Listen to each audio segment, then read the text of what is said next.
നമസ്കാരം. വൈക്കം മഹാദേവ ക്ഷേത്രത്തിൽ 12 വർഷത്തിലൊരിക്കൽ നടത്തിവരുന്ന പ്രൗഢഗംഭീരമായ ചടങ്ങാണ് വടക്കുപുറത്ത് പാട്ടും കോടിയർച്ചനയും. വർഷങ്ങൾക്ക് മുൻപ് വൈക്കം നിവാസികൾ വസൂരി എന്ന മാറാരോഗത്തിൽ പിടിയിലമർന്നപ്പോൾ വൈക്കം ഭരിച്ചിരുന്ന വടക്കങ്കൂർ രാജാവും പ്രതിനിധികളും 41 ദിവസം കൊടുങ്ങല്ലൂർ ക്ഷേത്രത്തിൽ ഭജനമിരുന്നു. ഭജനം അവസാനിക്കുന്നതിൻ്റെ അന്ന് രാത്രി അദ്ദേഹത്തിൻ്റെ സ്വപ്നത്തിൽ ദേവി അരുളിപ്പാടുണ്ടായി. ഓരോ 12 വർഷം കൂടുമ്പോഴും മീനഭരണിയുടെ അടുത്ത ദിവസം മുതൽ 12 ദിവസത്തേക്ക് ഞാൻ ക്ഷേത്രത്തിലുണ്ടാവുമെന്നും ആ സമയം എനിക്ക് വൈക്കത്തപ്പൻ്റെ വടക്കുവശത്ത് കളം വരച്ച് പാട്ട് നടത്തണമെന്നും നാട്ടുകാരുടെ രക്ഷയ്ക്കായി ഞാൻ കുടികൊള്ളുമെന്നും പറഞ്ഞ ദേവിയുടെ ഉടവാൾ രാജാവിൻ്റെ സമീപം വച്ചിട്ടുണ്ടെന്നും ദേവി അരുളി ചെയ്തു. പ്രഭാതത്തിൽ ഉടവാൾ കണ്ട രാജാവ് ദേവി പ്രതിക്കായി 12 വർഷത്തിലൊരിക്കൽ ഈ ചടങ്ങ് നടത്താൻ തീരുമാനിച്ചു. 20-ാം നൂറ്റാണ്ടിൻ്റെ ആദ്യ കാലഘട്ടങ്ങൾ വരെ തുടർച്ചയായി നടന്നു വന്നിരുന്നു വടക്കുപുറത്ത് പാട്ട്. 1925 മുടങ്ങിപ്പോവുകയും ചെയ്തു. 1965 വടക്കുപുറത്ത് പാട്ട് പുനരാരംഭിച്ചു.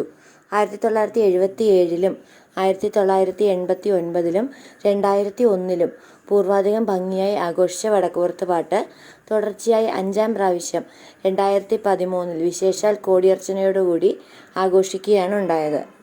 അതിനുശേഷം 2025 മാർച്ച് 17 മുതൽ ഏപ്രിൽ 13 വരെയുള്ള സമയങ്ങളിൽ വളരെ പ്രൗഢഗംഭീരമായി തന്നെ 6-ാമത്തെ പ്രാവശ്യം വടക്കുപുറത്ത് പാട്ട് കോടിയർച്ചന നടന്നു കഴിഞ്ഞിരിക്കുന്നു.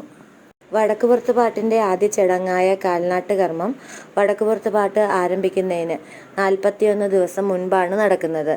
ഫെബ്രുവരി 21 വെള്ളിയാഴ്ചയായിരുന്നു ഇത്തവണത്തെ വടക്കുപുറത്ത് പാട്ടിൻ്റെ ആരംഭ ചടങ്ങായ കാൽനാട്ട് കർമ്മം നടന്നത്. കോടിയർച്ചന മണ്ഡപം തറക്കല്ലിടുന്നതോടെ നമ്മളുടെ ഉത്സവരാവുകൾക്ക് ആരംഭമായി. ഇന്നത്തെ വീഡിയോയിൽ കോടിയർച്ചനയെക്കുറിച്ചുള്ള പ്രസക്ത ഭാഗങ്ങൾ മാത്രമാണ് ഉൾപ്പെടുത്തിയിട്ടുള്ളത്. പ്രഭാതത്തിൽ 4:30 മണിയോടുകൂടി കോടിയർച്ചനയ്ക്കായുള്ള തയ്യാറെടുപ്പുകൾ ആരംഭിക്കുന്നു. മാർച്ച് 17-ാം തീയതി ചിത്തിര നക്ഷത്രത്തിലാണ് കോടിയർച്ചന ആരംഭിക്കുന്നത്. ഓരോ ദിവസവും ഓരോ നക്ഷത്രത്തിനായിരിക്കും കോടിയർച്ചനകൾ ചെയ്യുന്നത്. ഏകദേശം 4 ലക്ഷത്തിലധികം വേദസാര ശിവസഹസ്രനാമ സ്തോത്രമാണ് ഇവിടെ ജപിക്കുന്നത്. കൂടാതെ പുരുഷ സൂക്തം പോലുള്ള മന്ത്രോച്ചാരണങ്ങളാലും ഇവിടെ മുഖരിതമാണ്.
നിർവികൽപായ നമഃ ശാന്തായ നമഃ നിരഹങ്കാരിണേ നമഃ ഓമനഘായ നമഃ ഓം വിശാലായ സുഖായ നമഃ ഓം പരാത്മനേ നമഃ ഓം നമഃ ശിവായ നമഃ. രാവിലെ തുടങ്ങുന്ന കോടിയർച്ചന ഇടവേളകളോടുകൂടി തന്നെ വൈകുന്നേരം വരെ തുടരുന്നു. വൈകുന്നേരം ദീപാരാധന സമയമായാൽ മംഗളം പാടി അന്നത്തെ കോടിയർച്ചന അവിടെ അവസാനിപ്പിക്കുകയാണ്. അതിനുശേഷം വാദ്യമേളങ്ങളുടെ അകമ്പടികളോടുകൂടി 51 ആചാര്യന്മാരുടെ മേൽനോട്ടത്തിൽ ഈ കലശം ക്ഷേത്രത്തിനുള്ളിലേക്ക് കൊണ്ടുപോകുന്നു. ക്ഷേത്രത്തിനുള്ളിലാണ് ഈ കലശം സൂക്ഷിക്കുന്നത്. അടുത്ത ദിവസം രാവിലെ 8 മണിയോടുകൂടിയാണ് കലശാഭിഷേകം വൈക്കത്തപ്പന് നടത്തുന്നത്.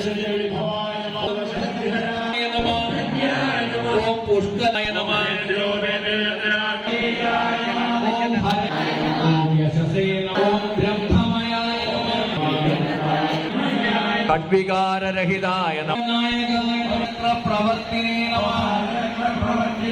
ഓം വിചക്ഷണായ നമഃ. ഓം ദംഷ്ട്രായ നമഃ. ഓം പരാത്മജ്യോതിരൂപായ നമഃ. ഓം ഭസ്മോദ്ധായ ഓം ഗിരീശായ നമഃ ശിവായ. ഓം പ്രത്യൂഷേ ജ്ഞാനദാതാ നിഖില മുനിജനൈർദക്ഷിണാമൂർത്തിദേവോ മധ്യാഹ്നേ വൃദ്ധമോദം സബലവരമംഗളായ മംഗളം ശങ്കരീ മനോഹരായ ശാശ്വതായ മംഗളം ശങ്കരായ ശങ്കരായ ശങ്കരായ മംഗളം ശങ്കരീ മനോഹരായ ശാശ്വതായ മംഗളം ശങ്കരായ ശങ്കരായ ശങ്കരായ മംഗളം ശങ്കരീ മനോഹരായ ശാശ്വതായ മംഗളം ഗജാനനായ മംഗളം ഗജാനനായ മംഗളം ഉമാശിവായ മംഗളം സദാശിവായ മംഗളം ശങ്കരായ ശങ്കരായ ശങ്കരായ മംഗളം ശങ്കരീ മനോഹരായ ശാശ്വതായ മംഗളം സുരാജിതായ മംഗളം സനാതനായ മംഗളം സുരേശ്വരായ മംഗളം സദാശിവായ മംഗളം ശങ്കരായ ശങ്കരായ ശങ്കരായ മംഗളം ശങ്കരീ മനോഹരായ ശാശ്വതായ മംഗളം ശങ്കരായ പരസ്പരായ മംഗളം സദാശിവായ മംഗളം ശങ്കരായ ശങ്കരായ ശങ്കരായ മംഗളം ശങ്കരീ മനോഹരായ ശാശ്വതായ മംഗളം ശാന്തിരായ മംഗളം ശിവായ മംഗളം ശിവായ മംഗളം ശിവായ മംഗളം ശങ്കരായ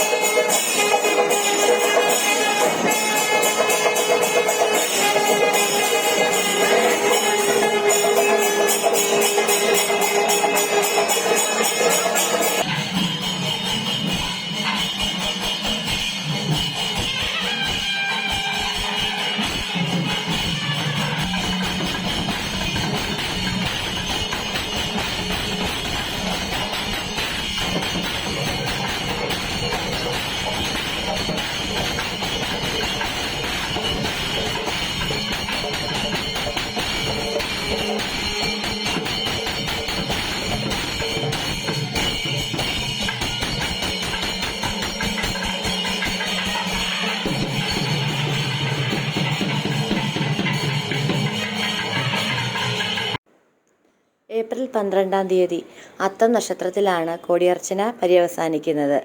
അതിനുശേഷം ഏപ്രിൽ 13-ന് രാവിലെ സഹസ്ര കലശത്തിനായി ക്ഷേത്രത്തിൻ്റെ വിളക്കുമാടത്തിൽ പ്രത്യേകം തയ്യാറാക്കിയ കലശമണ്ഡപമുണ്ട്.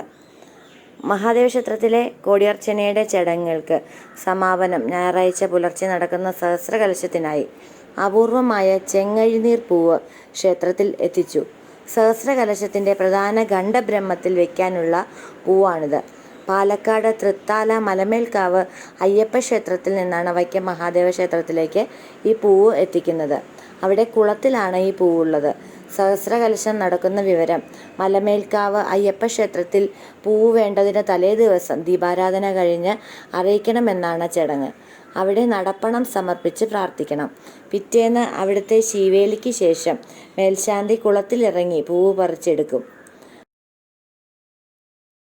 അതേസമയം ഉദയനാപുരം സുബ്രഹ്മണ്യ സ്വാമി ക്ഷേത്രത്തിലും ലക്ഷാർച്ചന നടത്തപ്പെടുന്നു. സഹസ്രകലശത്തിനു ശേഷം വൈക്കം മഹാദേവ ക്ഷേത്രത്തിൽ 10 മണിയോടുകൂടി ബ്രഹ്മകലശം ആരംഭിക്കും.